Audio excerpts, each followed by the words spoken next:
আসসালামু প্রিয় মুসলিম ভাই ও বোনেরা, আমাদের দৈনন্দিন জীবনে অনেকগুলো কাজ করতে হয়।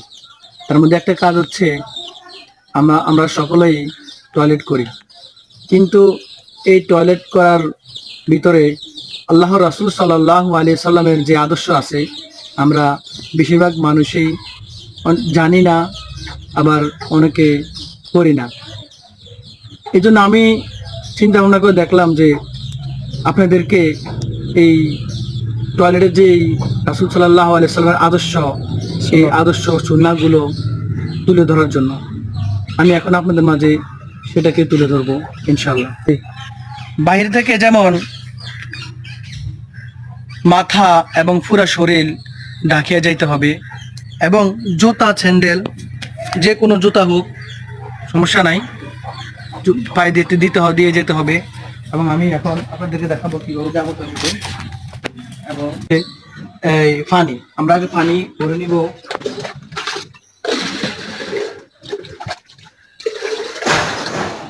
পানি নেওয়া শেষ, এখন আমি টয়লেটে ঢুকবো এবং দোয়া করবো। দোয়াটা হচ্ছে আল্লাহুম্মা ইন্নী আউযু বিকা মিনাল খুবুসি ওয়াল খাবায়েস। এবং আমরা মসজিদে ঢুকি ডান পা দিয়ে, কিন্তু এটা মসজিদ না, এটা হচ্ছে টয়লেট, এটা হচ্ছে নাপাকি জায়গা। এই জন্য আমরা এখানে ঢুকবো বাম পা দিয়ে।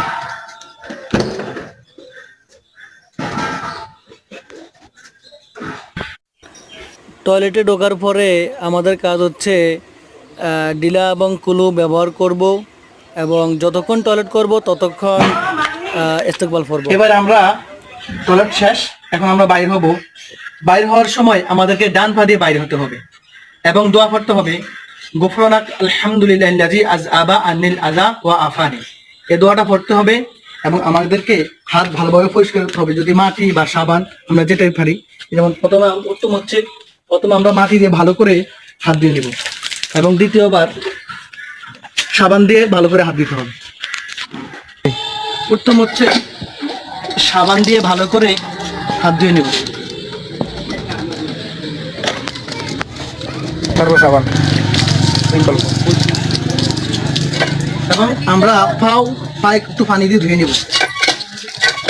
যেহেতু আমাদের টয়লেট হচ্ছে নাপাকি জায়গা, সেখানে আমাদের জুতা আছে বা